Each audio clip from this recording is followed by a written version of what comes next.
کہ اس نے تیری نسل کو سنبھالنا ہے، اگر یہ ساس کے بھی سنیں، سسر کے بھی سنیں، نندوں کے بھی سنیں، دیور کے بھی سنیں، پھر تیرے بھی سنیں، تو یہ تو پاگل ہے، یہ بچے کہاں سے پالے گی؟ یہ تو دن کو روئے گی کہ سس ہے آکھے، رات کو روئے گی سو رہے آکھے، اگلے دن آکھے گی میں نے تو تیری بہن ہے آکھے ہے۔ تو اس کو تو بچے پالنے کا وقت نہیں۔ ہماری نسل کیوں برباد ہو گئی؟ کہ ماؤں نے اپنی ڈیوٹی چھوڑ دی ہے۔ 3 سال کا بچہ اسکول میں ڈال رہے ہیں،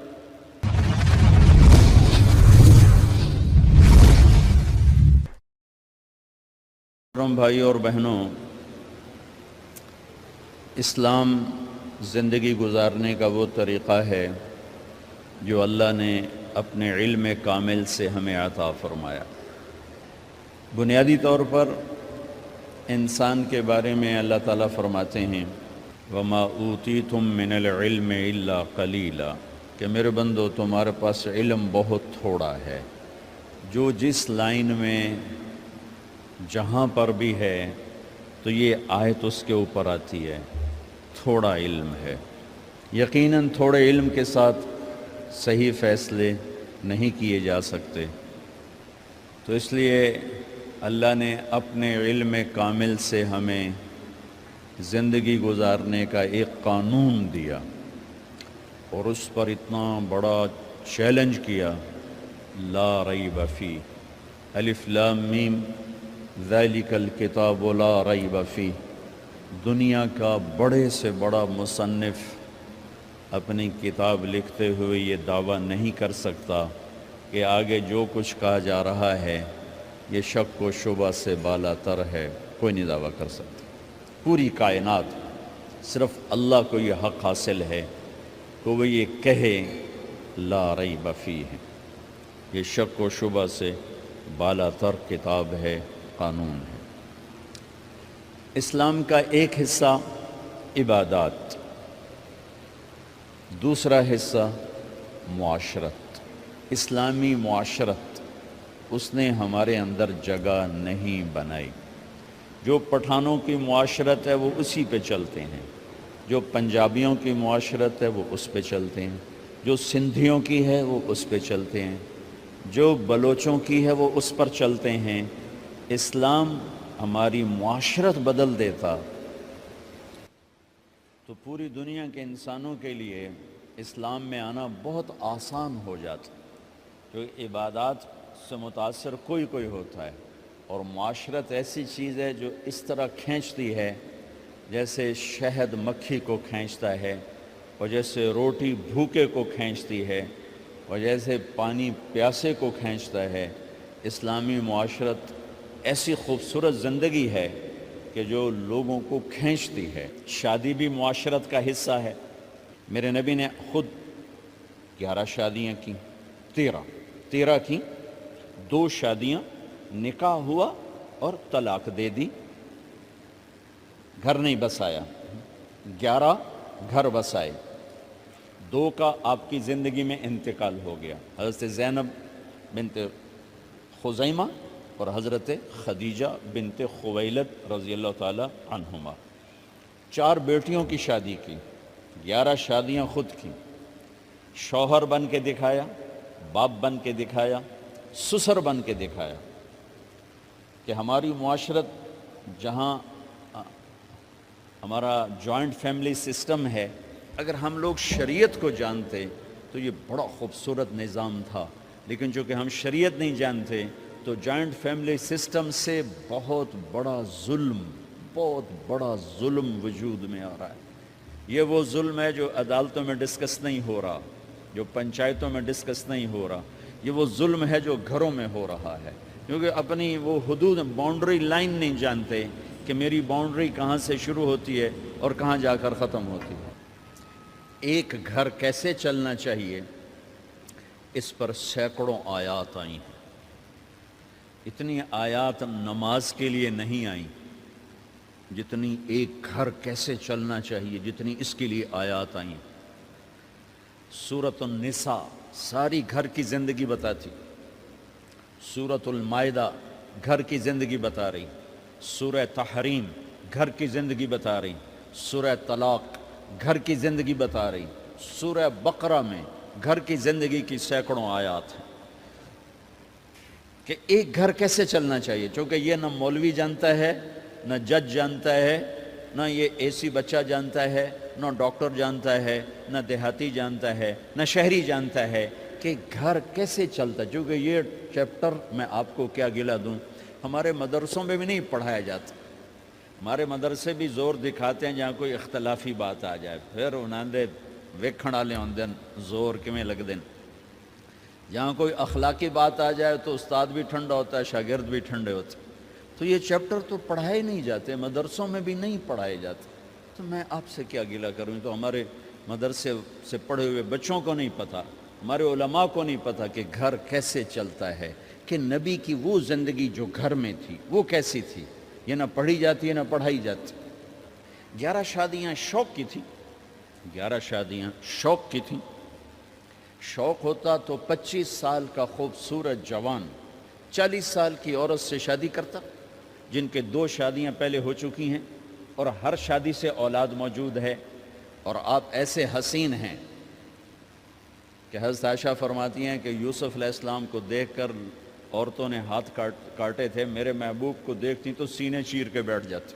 اور ام معبد ایک بدو عورت نے آپ کا حلیہ بیان کیا تھا، رأیت رجلا ظاہر الوضاء ابلج الوجہ، میں نے ایک جوان دیکھا یوں لگا جیسے چاند زمین پہ اتر آیا۔ کیا کہنے، لم تعبہ خجلا لم تزری بہ سعلا، نہ پیٹ آگے نکلا ہوا، نہ سر کے بال اڑے ہوئے، حسین، دیکھتے ہی نظروں میں جچ جانے والا، وسیم، جتنا دیکھوں اتنا دیکھنے کا شوق بڑھتا چلا جائے، قسیم، جدھر سے دیکھوں حسن ہی حسن نظر آئے، ان تکلم علیہ البہا، بولے تو نور چھا جائے، ان سکت علیہ الوقار، چپ ہوں تو وقار چھا جائے، ادعج، موٹی آنکھ، اکحل، سرمگی، اشکل، لمبی، احور، سیاہ، اہدب، پلکیں دراز، فی عینیہ دعج، آنکھوں میں ایک کشش، فی صوتہ سحل، آواز میں جادو، فی عنقہ سطع، گردن سراہی دار، فی لحیتہ کفافہ، داڑھی بڑی خوبصورت، سہل الخدین، گال بڑے خوبصورت، نہ پچکے نہ ابھرے، ولیع الفم، ہونٹ جیسے گلاب کی پنکھڑی، براق الثنایا، دانت ایسے تھے مسکراتے تھے تو دانتوں سے نور نکلتا دکھائی دیتا تھا، عظیم الہامہ، بڑا سر، شدید سواد الشعر، سیاہ کالے بال، رجل الشعر، نیم گھنگریالے بال، واسع الجبین، چوڑا ماتھا، ازج الحواجب، بھمیں گول کمان جیسی، اشم، ناک یہاں سے اٹھا، اقن العرنین، آگے سے باریک، لہو نور یعلوہ، یہاں نور جگمگ جگمگ کرتا رہتا تھا، ان انفرقت عقیقت و فرق و الا فلا، جب کبھی مانگ نکالتے، کبھی نکالتے تھے کبھی نہیں نکالتے تھے، جب کبھی مانگ نکالتے اور پگڑی شریف اتارتے، ٹوپی اتارتے تو مانگ سے نور نکلتا نظر آتا تھا۔ ایسے جوان کو لڑکی نہیں ملے گی، ایسا حسن و جمال۔ ام عائشہ رضی اللہ عنہ وہ سی رہی تھی کرتا سی رہی تھی کپڑا، تو سوئی گر گئی، تو کمرے میں اتنی روشنی نہیں تو اس کے یوں کر رہی تھی، اتنے میں میرے نبی اندر آئے تو آپ کے چہرے کے نور سے سوئی چمکنے لگی، ایسا حسن و جمال۔ اور 40 سال کی عورت سے شادی ہو رہی اور 25 سال ان کے ساتھ گزار دیے، 50 برس کے ہو گئے، 50 سال کے بعد 10 شادیاں، جبکہ شوق اور خواہش ختم ہوتی چلی آ رہی ہوتی ہے۔ میرے نبی نے کہا ما زوجت وما تزوجت الا بوحی من السماء نزل به جبرائیل، فرمایا لوگوں میں نے جہاں شادی کی، میں نے جہاں بیٹی دی، پہلے آسمان سے وحی آئی پھر میں نے قدم اٹھایا، پھر فرمایا میں نے جہاں شادی کی، میں نے جہاں بیٹی دی، آسمان سے بشارت آئی کہ سب جنتی ہیں، سب جنتی۔ یہ شوق کی شادیاں نہیں تھیں، یہ امت کو سکھانے کے لیے، معاشرت کہ احکام بارش کی قطروں کی طرح ہیں۔ نماز، روزہ، حج، زکوٰۃ کے احکام مختصر، 5 وقت نماز پھر چھٹی، سال میں 1 دفعہ زکوٰۃ پھر چھٹی، زندگی میں 1 دفعہ حج پھر چھٹی۔ لیکن 24 گھنٹے میرے ساتھ کوئی لگا ہوا ہے، میں کسی کے ساتھ لگا ہوا ہے۔ میرا کبھی روپ باپ کا ہے، کبھی خامد کا ہے، کبھی بھائی کا ہے، کبھی بیٹے کا ہے، کبھی سسر کا ہے، کبھی چاچے کا ہے، کبھی مخالف کا ہے، کبھی مسجد میں ہے، کبھی دکان پر ہے، کبھی جج کی کرسی ہے، کبھی اے سی کی کرسی ہے، کبھی قائد ہے، کبھی ماتحت ہے، کبھی افسر ہے، کبھی چپڑاسی ہے۔ میرے تو لاکھوں روپ ہیں، ہر روپ میں میرا اللہ کیا چاہتا ہے؟ بارش کے قطروں کی طرح احکام ہیں ہماری طرف۔ اس میں سے ایک یہ مجلس ہے شادی کی، کہ ایک لڑکا اور لڑکی کیسے زندگی گزارے یہ سمجھانے کے لیے، خامد اور بیوی کیسے زندگی گزاریں یہ سمجھانے کے لیے میرے نبی نے 11 شادیاں کی، اور اپنی عرب کی معاشرت کو توڑ کر اپنی معاشرت ان پر نافذ فرمائی اور اپنی خوبصورت زندگی ان تک پہنچائی۔ عرب میں عورت کو ذلیل سمجھا جاتا تھا، اب بھی کوئی خاص عزت کوئی نہیں ہے، تو میرے نبی نے فرمایا خیرکم خیرکم لأہلِ، سب سے بہترین مسلمان وہ ہے جو بیوی سے اچھا سلوک کرتا ہو۔ وما انا خیر لأہلی، اور تم سب میں میرا سلوک اپنی بیویوں کے ساتھ سب سے اچھا ہے، سب سے اچھا ہے۔ آپ مجلس میں تشریف فرما ہیں، تنہا نہیں بیٹھے ہوئے، لوگ بیٹھے ہوئے ہیں۔ ایک صحابی پوچھتے ہیں یا رسول اللہ آپ کو سب سے زیادہ کس سے محبت؟ آپ کو سب سے زیادہ کس سے محبت؟ سبحان اللہ، کیا زندگی سمجھائی ہے میرے نبی نے۔ بھائیو کچھ سیرت پڑھا کرو اللہ کے واسطے، صرف اخبار دے مگر ہی نہ لگے رہا کرو، میرے نبی کی زندگی کچھ پڑھا کرو، صحابہ کی زندگی پڑھا کرو، صحابیات کی زندگی پڑھا کرو۔ میرے نبی سے مسجد میں الگ نہیں، اکیلے نہیں، مسجد میں لوگوں کے سامنے ایک شخص پوچھتے ہیں یا رسول اللہ آپ کو سب سے زیادہ کس سے محبت ہے؟ آپ نے کہا عائشہ سے۔ ہمارے ماحول میں کوئی یہ کہہ سکتا ہے مجھے اپنی بیوی سے سب سے زیادہ پیار ہے؟ اس سے ویلے انہا فتوہ لا بے ران مرید آ گیا ہی نہیں، آئے ویکھو بھائی زان مرید آ گیا جے۔ جس سے سب سے زیادہ محبت کرنی تھی اسی کو سب سے زیادہ ذلیل کرتے ہیں۔ دیکھو سب سے اہم رشتہ، میری بات غور سے سننا چونکہ ہمارا معاشرہ اس کو شاید ہضم نہ کر سکے تو آپ بھی نہیں کر سکیں گے، سب سے اہم رشتہ خامد اور بیوی ہے، سب سے مقدس رشتہ ماں باپ، سب سے مقدس رشتہ ماں باپ، لیکن سب سے بنیادی رشتہ خامد اور بیوی ہے۔ اللہ نے پہلا رشتہ جو دھرتی پہ قائم کیا وہ ایز اے ماں باپ نہیں، ایز اے خامد اور بیوی۔ آدم کو خامد بنایا، حوا کو بیوی بنایا، پھر انہی کو ماں باپ بنایا، انہی کو دادا دادی بنایا، انہی کو نانا نانی بنایا، انہی کو ساس اور سسر بنایا۔ سارے رشتے خامد اور بیوی سے جنم لیتے ہیں، آگے یہی 2 رشتے روپ بدلتے ہیں۔ خامد اور بیوی کا رشتہ سب سے بنیادی ہے، سب سے اہم ہے، سب سے بڑا ہے، اور سب سے پہلا ہے اور سب سے آخری ہے۔ پہلا رشتہ بھی خامد اور بیوی کا قائم ہوا، اور دنیا میں بھی آخری رشتہ خامد بیوی رہ جاتا ہے۔ پتران دی شادی ہو گئی، دھیاں دی بھی شادی ہو گئی، بڈھا بڈھی کلے بیٹھے۔ ہمارے دیس کی کہانی کیا، میرے گھر کی کہانی۔ میں تبلیغ میں، میرا چھوٹا بھائی لاہور میں، بہنیں اپنے گھر، ماں پیو کلے بیٹھے ہوئے، ہمارے پاس آنے کے لیے تیار نہیں، اپنی جگہ چھوڑنے کے لیے تیار نہیں۔ پھر باپ فوت ہو گئے تو ہم نے منتیں کر لیں اپنی ماں کی کہ میں فیصل آباد میں رہتا ہوں، میرا بھائی لاہور میں ہوتا ہے، کہ ساڑھے کو لا جاؤ نہ پتر، میں توڑے پیو دی جا نہیں چھڑنی۔ نہیں آئے ہمارے پاس، تنہا زندگی گزار دی۔ ہم تو آئے مہمانوں کی طرح آئے اور چلے گئے، تنہا زندگی گزار دی۔ تو پہلا رشتہ خامد اور بیوی، آدم اور حوا۔ پھر دنیا میں بھی اگر زندگی ہے، پہلے مر جاؤں تو الگ بات ہے، اگر زندگی ہے تو پھر آخری رشتہ خامد اور بیوی، اور جنت میں جا کے ہمیشہ کا رشتہ خامد اور بیوی۔ ہر آدمی اپنی بیوی کے ساتھ اور ہر عورت اپنے خامند کے ساتھ جنت میں جوڑا جوڑا ہوں گے. بچے اپنی جنت میں، ماں باپ اپنی جنت میں، ساس سسر اپنی جنت میں، بھائی بہن اپنی جنت میں. جنت میں بھی خامند اور بیوی کا اللہ نے ساتھ بنایا ہے. یہ رشتہ سب سے اہم رشتہ ہے. اس رشتے کو باقی رکھنے کے لیے اللہ تعالیٰ نے سینکڑوں آیات اتاری اور اس میں دخل اندازی کے لیے کوئی راستہ نہیں چھوڑا. اولاد کو بھی نہیں چھوڑا کہ خامند اور بیوی کے رشتے کو. بعض بیویاں ایسی نادان ہوتی ہیں کہ اولاد کی محبت میں خامند کو ڈیگریڈ کرتی ہیں. بعض خامند ایسے نادان ہوتے ہیں اپنے ماں باپ کے احترام میں بیوی کو ذلیل کرتے ہیں. اپنے بہن بھائیوں کی سن سن کر اپنی بیوی کو مارتے پیٹتے ذلیل کرتے ہیں. یہ ہر گھر کی کہانی ہے. ان دونوں سے میرے اللہ نے روکا ہے. خامند اپنی بیوی کو سب سے زیادہ عزت دے، بیوی اپنے خامند کو سب سے زیادہ عزت دے. حقوق میں سب سے بڑا حق اب خامند اور بیوی کا ایک دوسرے کے ساتھ جوڑا گیا ہے کہ ان سے نسل چلنی ہے، ان سے نسل چلنی ہے.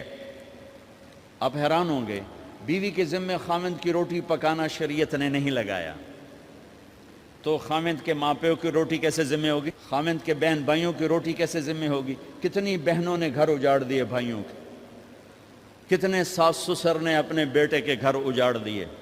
یہ چاروں طرف پھیلی ہوئی کہانیاں بتا رہا ہوں، کوئی خواب نہیں سنا رہا ہوں، کوئی باہر کی زندگی نہیں بتا رہا ہوں کہ جوائنٹ فیملی سسٹم بہت اچھا ہے اگر شریعت کا پتہ ہو، اور بہت برا ہے اگر شریعت کا پتہ نہ ہو. چڑا چڑی بھی اکٹھے ہوتے ہیں تو گھونسلہ الگ بناتے ہیں کہ ساس سورا کے دائیں سرتے نہ آ پاوے. ہمارے دوست ہیں مار ظفر حراج، میں تو ان کی بات سن کے حیران ہو گیا. کوئی دین کا پتہ کوئی نہیں، شریعت کا پتہ کوئی نہیں، بہت شریف آدمی، ہمارے قریب پڑوسی ذمہ دار ہیں. تو ان کے بیٹے کا نکاح پڑھانے میں کہ جیسے ابھی عزیز کا نکاح پڑھانا، ان کے بیٹے کا نکاح تھا. تو ابھی مہمان نہیں آئے تھے تو ہم ایسے بیٹھے تھے تو مجھ سے کہنے لگے مولانا صاحب میری بیگم میں نے آکھیا ہے کہ گل سن آپ ہن ہنڈ گئے ہیں، ان کر میرے پوتر دا گھر وکھرا بنا. او نوے اساں کہہ دی دھی لائے تے آئیے تو مڑ اساں ادھر تے سر تے بیٹھے ہوئیے، پہلے میرے پوتر دا گھر وکھرا بنا، او دی ڈولی وکھری لایا تو مڑ میں شادی کرساں پتر دی. چلو وہ تو طاقت رکھتے تھے، انہوں نے الگ گھر بنایا. شریعت نے یہ عورت آنے والی لڑکی کا حق رکھا ہے کہ اگر خامند کے پاس طاقت ہے تو اس کو الگ گھر دے. اگر وہ ڈیمانڈ کرے کہ آپ مجھے الگ گھر لے کر دیں تو یہ ماں باپ کی نافرمانی نہیں، یہ حق تلفی نہیں، اس آنے والی کا حق ہے کہ اس نے تیری نسل کو سنبھالنا ہے. اگر یہ ساس کے بھی سنیں، سسر کے بھی سنیں، نندوں کے بھی سنیں، دیور کے بھی سنیں، پھر تیری بھی سنیں، تو یہ تو پاگل ہے. یہ بچے کہاں سے پالے گی؟ یہ بچوں کی تربیت کب کرے گی؟ یہ تو دن کو روئے گی کہ ساسا آکھے، رات کو روئے گی سو رہے آکھے، اگلے دن آکھے گی میں نے تو تیری بہن آکھے ہے. تو اس کو تو بچے پالنے کا وقت نہیں. ہماری نسل کیوں برباد ہو گئی کہ ماؤں نے اپنی ڈیوٹی چھوڑ دی ہے. 3 سال کا بچہ سکول میں ڈالنے بلا سکول والوں کیڑی فکر ہے، انہوں نے پیسے لے کے انہوں کھڈاونا. میرے نبی نے کہا 7 سال تک تو نماز بھی نہ کہو، گلے سے لگا کے رکھو. 7 سال تک نماز بھی نہ کہو، بس اس کو قریب کرو قریب کرو قریب کرو. 10 سال میں جا کے نماز کہو. 3 سال کے بچے کو ڈالتے ہیں اسکولوں میں، اس کے لاشعور میں ماں باپ سے نفرت پیدا ہو جاتی ہے. یہ میری اب بیتی ہے. اللہ نے مجھے تبلیغ میں لگا دیا تو شریعت پڑھنے کے بعد اللہ نے میرا سر جھکا دیا، ورنہ میں تو بالکل باغی ہوتا. تو میرے نبی فرما رہے ہیں 7 سال تک نماز بھی نہ کہو، بس سینے سے لگا کے رکھو تاکہ تمہاری صفات منتقل ہوں اور تمہاری محبت ان کے اندر منتقل ہو. تو جب بیوی پر پورے گھر کا بوجھ پڑ گیا تو وہ اپنے بچوں کو کب پالے گی اور بچوں کی کب وہ تربیت کرے گی؟ وہ تو صبح سے شام تک چولہے پر تھک چکی ہے، اور اوپر سے جو تانے ہیں وہ الگ ہیں، جلی کٹی، کبھی ساس کہہ رہی، کبھی سسر کہہ رہا، کبھی بہنیں، کبھی دیور. تو وہ تو بالکل بیچاری پاگل ہو جاتی. کہیں اس کا الٹ بھی ہوتا ہے، آنے والی ایسی آتی ہے کہ پورے گھر کو تباہ کر کے ماں باپ کو بھی دھکا دلا کے اپنے خامند کو لے کے نکل جاتی. ایسا بھی ہے لیکن یہ بہت کم ہے. ابتدائی رشتہ خامند اور بیوی ہے. خامند اور بیوی یہ ابتدائی رشتہ ہے. اللہ نے آدم کو بنایا اور حوا کو ساتھ بیوی بنایا، اولاد بعد میں دی. اور ایک اور بات، آدم کو بنا دیا مٹی کا پتلا کٹھا کر کے، مٹی کٹھی کر کے پتلا بنا دیا. 40 سال کے بعد روح ڈالی، چل بھائی جا جنت، اور اکیلے بھیج دیا، بیوی نہیں دی. حالانکہ اللہ چاہتا تو ساتھ ہی حضرت حوا کی مٹی کا ڈھیر بھی لگا دیتا، اس کا پتلا بھی تھپ دیتا، فرشتوں سے تھپوا دیتا، اور پھر 40 سال کے بعد دونوں کو اکٹھا جنت میں ڈالتا۔ بہت سارے پیغام، اس میں بہت سارے پیغام، تاخیر ساتھ نہیں بنایا، دیر سے بھیجا، انتظار قدر کو بڑھانے کے لیے کہ عورت کی قدر کرنا، کمزور ذات ہے، کمزور مخلوق ہے، قدر کرنا۔ دوسرا،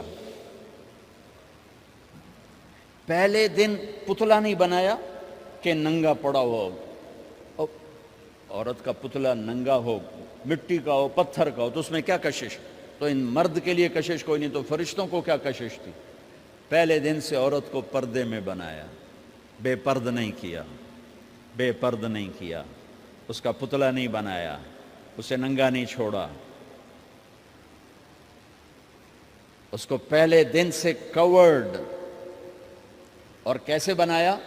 فرشتوں کو کی آنکھوں پہ پردہ اور آدم کو سلا دیا۔ آدم علیہ السلام سوئے ہوئے ہیں، فرشتوں کی آنکھوں کے سامنے پردہ ڈال دیا گیا۔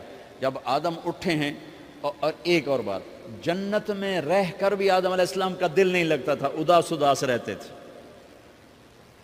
اماں آئی تو بابے دا دل لگا، تو اداس رہتے تھے جنت میں۔ جب آنکھ کھلی تو اپنے لیفٹ سائیڈ پہ ایک خاتون، سر سے لے کر پاؤں تک لباس میں۔ آپ نے سنا ہے نا، یوسف علیہ السلام دنیا میں سب سے خوبصورت ہستی پیدا کیے گئے، یہ مردوں میں، عورتوں میں سب سے خوبصورت حضرت حوا کو پیدا کیا گیا۔ کون ہے؟ کہتے ہیں اللہ کی آدم تیری بیگم، کون ہے تیری بیگم؟ نکاح پڑھایا، پھر کہا آدم مہر ادا کرو۔ تو انہوں نے پوچھا کیا مہر دوں؟ تو وہاں تو سونا چاندی ڈھیر لگے پڑے تھے۔ اللہ تعالیٰ کہتے دا من سونا چاہ کے دے دے۔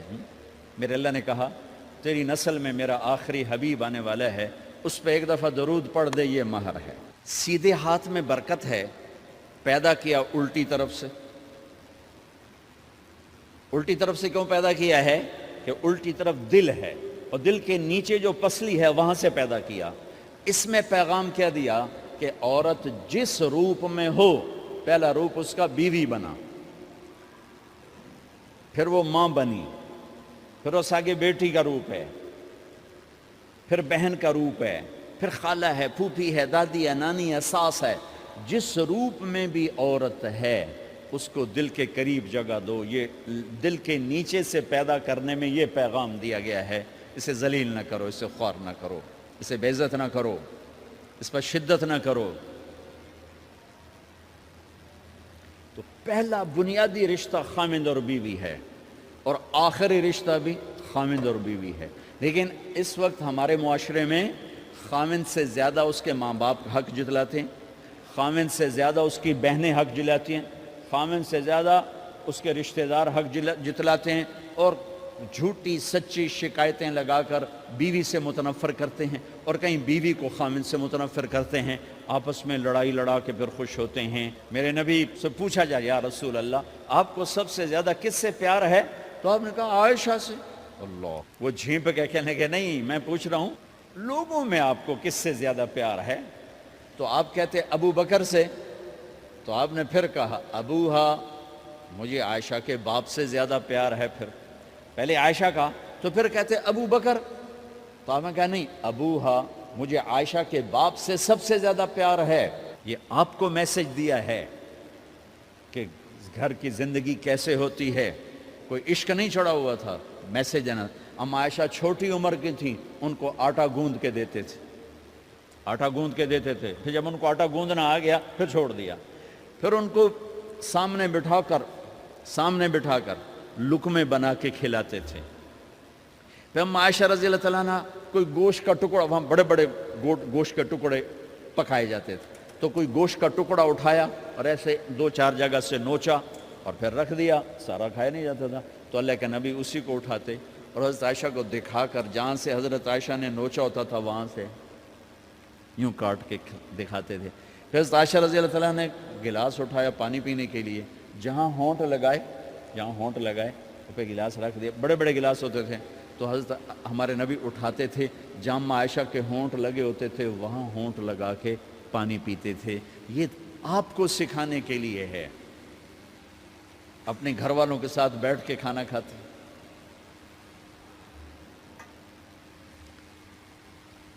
یہ میرے نبی کی معاشرت ہے، یہ میرے نبی کی زندگی۔ گھر میں جھاڑو دیتے، اپنے کپڑے خود دھوتے،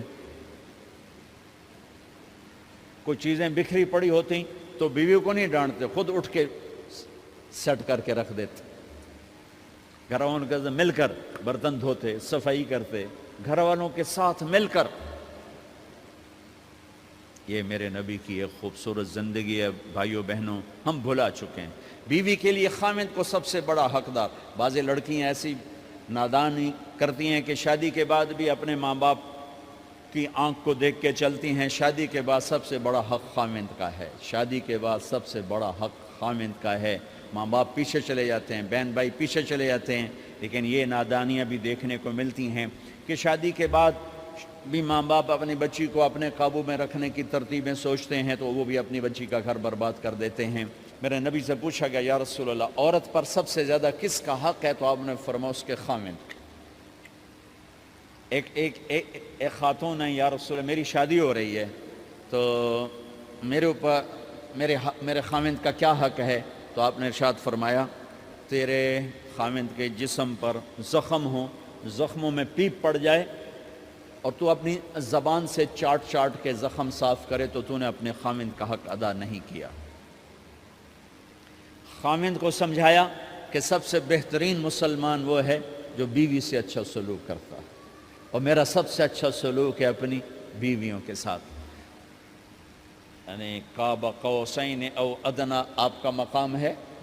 اللہ پاک کا دیدار اپنی آنکھوں سے کیا ہوا ہے، اور آپ ہمیں معاشرت سکھا رہے ہیں کہ ایک جہاد کے سفر سے واپس آ رہے ہیں، اما عائشہ ساتھ ہیں، تو آپ نے صحابہ سے کہا بھئی آگے چلے جاؤ، وہ سارے آگے چلے گئے۔ جب سارے نظروں سے غائب ہو گئے تو آپ نے کہا عائشہ دوڑ لگاؤ گی میرے ساتھ؟ عائشہ نے نہیں کہا، میرے نبی نے کہا دوڑ لگاؤ گی؟ آج کل کا کوئی علامہ بھی یہ نہیں کرے گا۔ عائشہ دوڑ لگاؤ گی میرے ساتھ؟ کہا جی لگاؤں گی۔ تو دوڑ لگائی تو عائشہ فرماتی ہے میں آگے نکل گئی، اللہ کے نبی پیچھے رہ گئے، چاہے آپ جان بوجھ کے آستہ ہوئے ہوں ان کی دل جوئی کے لیے۔ کچھ سال گزر گئے، پھر جہاد کے سفر سے واپسی ہو رہی ہے تو آپ نے صحابہ سے کہا بھائی آگے چلے جاؤ، وہ سارے آگے چلے گئے، غائب ہو گئے۔ عائشہ دوڑ لگائیں؟ کہا جی لگائیں۔ تو فرمایا کہ ان دنوں میں ذرا موٹی ہو گئی تھی، جب دوڑ لگائی تو اللہ کے نبی آگے نکل گئے، تو پھر آپ نے کہا عائشہ ہذہ بتلک، عائشہ اب تیرا میرا حساب برابر ہو گیا، اس دفعہ تو آگے نکل گئی، آج میں آگے نکل گیا۔ یہ میرے نبی کی معاشرت ہے کہ بھری محفل میں کہہ رہے ہیں مجھے عائشہ سے سب سے زیادہ پیار ہے۔ اور عرب میں عیب تھا، جیسے ہمارے ہاں بھی عیب ہے کہ کوئی بھری محفل میں کہ مجھے بیوی سے سب سے زیادہ پیار، کہ تیری ماں کتنے گئی؟ بھائی ماں کا اور خانہ ہے، بیوی کا اور خانہ ہے، ماں کی اور جگہ ہے، بیوی کی اور جگہ ہے۔ تو میں آپ سب سے کہتا ہوں ماں باپ کی وجہ سے بیویوں پہ زیادتی نہ کرو، بیوی کی وجہ سے ماں باپ پہ زیادتی نہ کرو۔ بڑے ہو تو بڑے بنو۔ ہمارے نبی تو آپ سسر بھی ہیں نا، آپ نے 4 بیٹیوں کی شادیاں کی، 2 تو ایک ہی کو دے دی عثمان کو، رقیہ اور ام کلثوم رضی اللہ تعالیٰ عنہما، حضرت عثمان کے نکاح میں، ابو العاص رضی اللہ تعالیٰ عنہ کو زینب، اور سب سے پیاری محبوب بیٹی حضرت علی رضی اللہ تعالیٰ عنہ۔ باقی 3 نکاح بڑے سادہ کیے، حضرت فاطمہ کا نکاح بڑے دھوم دھام سے کیا۔ ان کا رشتہ لے کر صدیق آئے، یا رسول اللہ میں خواہش مند ہوں، آپ چپ رہے۔ پھر حضرت عمر بعد میں گئے، یا رسول اللہ میں خواہش مند ہوں، آپ چپ رہے۔ تو عبد الرحمن بن عوف رضی اللہ تعالیٰ نے حضرت علی سے کہا علی تو جا، تجھے دے دیں گے۔ وہ کہنے کہ میں تو بہت غریب ہوں، مجھے کہاں دیں گے؟ حضرت علی کا ذاتی گھر بھی نہیں تھا، کسی سے ایک کوٹھا مانگ کے اس میں رہ رہے تھے مدینہ میں۔ کہا نہیں تو جا جا۔ تو یہ مسجد میں پہنچے، اللہ کے نبی کو دیکھا تو ایسا روب طاری ہوا کہ بولے ہی کچھ نہیں۔ اللہ کے نبی کو تو پتہ ہے کہ کیا ہے اور کس لیے ہے۔ تو آپ نے کہا علی کیسے آئے؟ چپ۔ کہا لگتا ہے فاطمہ کے رشتے کے لیے آئے ہو؟ کہا جی ہاں۔ تو ہم نے کہا انشاءاللہ، اتنا کہا انشاءاللہ، اور چپ ہو گئے۔ تو حضرت علی چپ کر کے اٹھ کے باہر آ گئے، صحابہ باہر کھڑے ہوئے تھے، تو کہنے لگے یار دیکھا نا، میں تمہیں پہلے ہی کہتا تھا مجھے نہ بھیجو، انکار ہو گیا، بولے ہی کچھ نہیں۔ تو حضرت عبد الرحمن بن عوف کہنے لگے جنہوں نے بھیجا تھا، وہ کچھ تو کہا ہوگا، کہ بس انشاءاللہ کہا تو اللہ کے بندے ہاں ہو گئی، نبی کی انشاءاللہ ہاں ہوتی ہے، یہ ہاں کیوں نہیں کی؟ سبحان اللہ، اللہ اکبر، یہ ہاں کیوں نہیں کی؟ گھر گئے، فاطمہ علی کا رشتہ آیا ہے کر دوں، اس لیے ہاں نہیں کی۔ ہم تو بیٹیوں سے پوچھتے ہی نہیں، عیب سمجھتے ہیں بیٹیوں سے پوچھنا، جی میں گاں نو بن چھڑیا قلعے نال، ایویں اسی دیاں نو بن چھڑنے قلعے نال۔ مجھے ایک اپنی مطلب برادری لیول کے ایک خاتون کا فون آیا کہ مولانا پڑھایا مجھے لاہور میں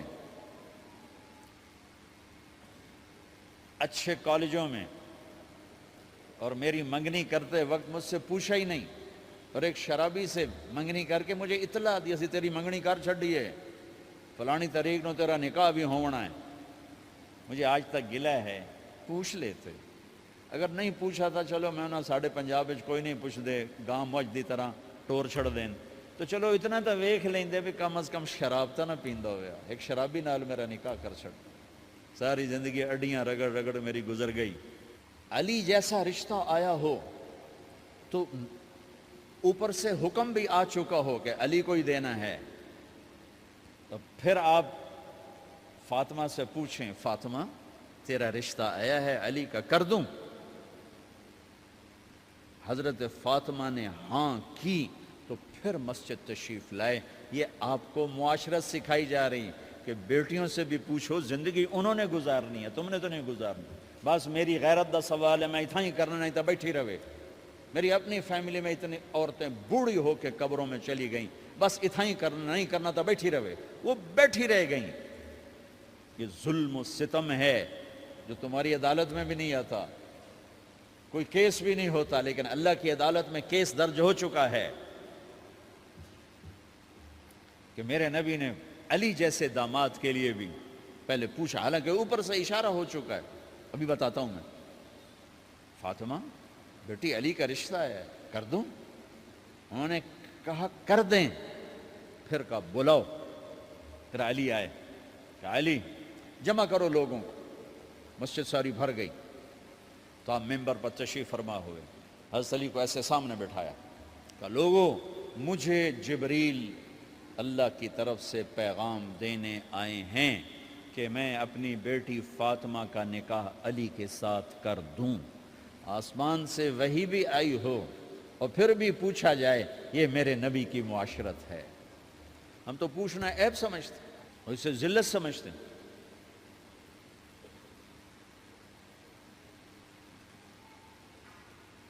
پھر آپ نے اتنا بڑا اہتمام کیا، مسجد نبوی پرانی جو آپ کے زمانے کی تھی، بہت بڑا ہال تھا، اس کا بھرا ہوا تھا، آپ نے سب کو شہد کا شربت پلایا، خود نکاح پڑھایا، نکاح کا خطبہ پڑھ کیا، پھر کہا علی میں نے فاطمہ بنت محمد کو 400 درم مہر کے عوض تمہارے نکاح میں دیا، تو نے قبول کیا؟ انہوں نے کہا جی میں نے قبول کیا، اور سجدے میں چلے گئے اور زور سے دعا مانگی، رب اوزعنی ان اشکر نعمتک التی انعمت علی وعلی والدی وان اعمل صالحا ترضاہ واصلح لی فی ذریتی انی تبت الیک واننی من المسلمین۔ میرے نبی نے کہا آمین، زور سے کہا آمین، نکاح ہو گیا۔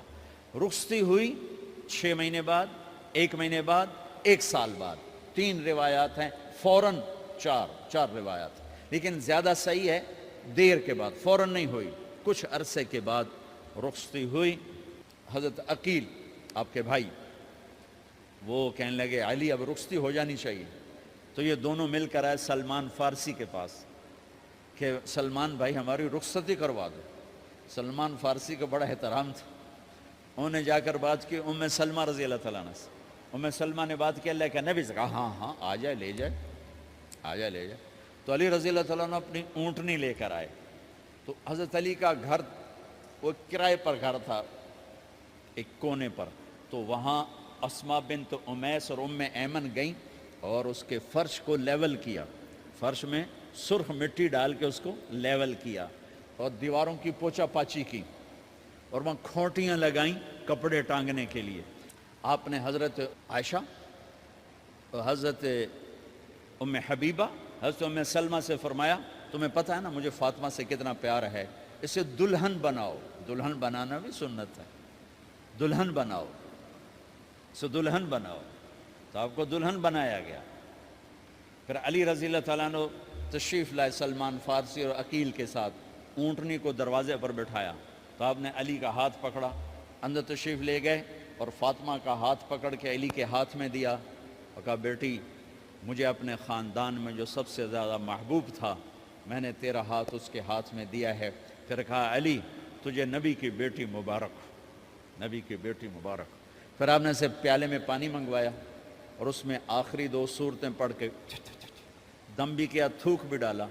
پھر اس میں سے انگلیاں ڈال کے ان کے سینے پر چھڑکا کہ دونوں پی لو, دونوں کو پلایا. پھر باہر تک چھوڑنے آئے. حضرت علی نے آپ کو اونٹنی پہ بٹھایا. آپ نے 2 عورتوں کو ساتھ بھیجا, ام ایمن اور اسما بنت عمیس. یہ چھوٹی سی بارات جا کر علی کے گھر اتری اور آپ نے حضرت علی سے فرمایا کہ میں عشاء پڑھ کے آؤں گا, میرا انتظار کرنا ہے. تو عشاء کی نماز کے بعد آپ تشریف لے گئے. آپ نے دوبارہ پیالے میں پانی منگوایا اور اس پر آخری 2 سورتیں پڑھ کے دم کیا. پھر ان کے سینے پر چھڑکا, یہاں بازوؤں پر چھڑکا اور کمر پر چھڑکا اور دعا دی اللہم اسد جدہما وجمع شملہما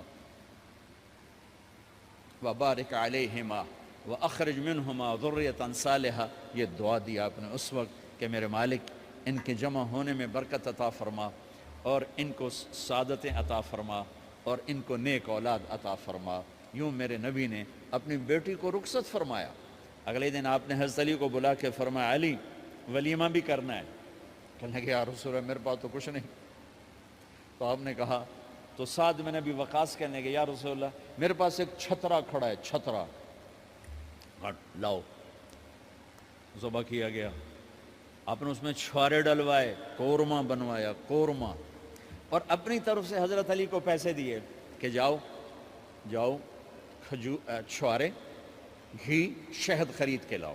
تو علی رضی اللہ تعالیٰ نے 5 درم کے چھوارے خریدے اور 3 درم کا شہد خریدا اور 1 درم کا گھی خریدا. 9 درم تھے ٹوٹل. تو آپ نے کافی سارا آ گیا تو چھواروں کی گٹھلیاں نکلوا کے ان کو پسوایا, پھر شہد اور گھی میں ملایا اور ایک سویٹ ڈش تیار کی اور اس کو حضرت علی کے ولیمے میں آپ نے اپنی طرف سے پیش کیا. تو اس دن تازہ روٹی جو کی پکائی گئی اور دیگ پر میرے نبی خود بیٹھے کھانا کھلانے, تقسیم کرنے خود بیٹھے. اب ایک چھترا ہے, 13-14 کلو گوشت ہے, 15 کلو, تو 50 آدمی کھا لیں گے. آپ نے کہا سارے مدینے کو دعوت ہے, سارے مدینے والے جتنے بھی آئے, اور میرے نبی خود دیگ سے نکال کے کھلاتے رہے. سارا مدینہ ولیمہ فاطمہ کا کھا گیا اور دیگ بھری پڑی تھی. تو ولیمے میں تکلف جائز ہے, سادگی بھی جائز ہے. سادگی بھی سنت ہے, تکلف بھی سنت ہے. ہاں جو ہماری خرافات ہیں, فضولیات ہیں, یہ تباہ کن ہیں, ان سے بچنا بڑا ضروری ہے. اور بھائیو, کسی کی شادی ہو, اس بچے کی ہو رہی ہے, یہ افسر ہے, ایک ریڑھی والے کی ہو, کسی بھی گھر کی آبادی کا ایک ہی سبب ہے, وہ میٹھا بول ہے, وہ اچھا سلوک ہے. جس کی بیٹی کو لے جا رہے ہو اسے عزت دینا, اور یہ جو جا رہی ہے یہ ان کو اپنا ماں باپ سمجھے, اپنے خامند کے ماں باپ کو اپنے ماں باپ سمجھے. جاتے ہی لکیریں لگانا نہ شروع کر دے, مینو وکھرا کرتے نوائدے کرتے نوائدے کر. وہ اپنے گھر کا ایک فرد بن کے زندگی گزاریں. جو لے کے جا رہے ہیں ان کے ذمے ہے کہ اس کو بیٹی بنا کے لے جائیں. سسرال جو ہوتے ہیں وہ ہمیشہ عیب دیکھتے ہیں, خوبیاں انہیں نظر ہی نہیں آتی.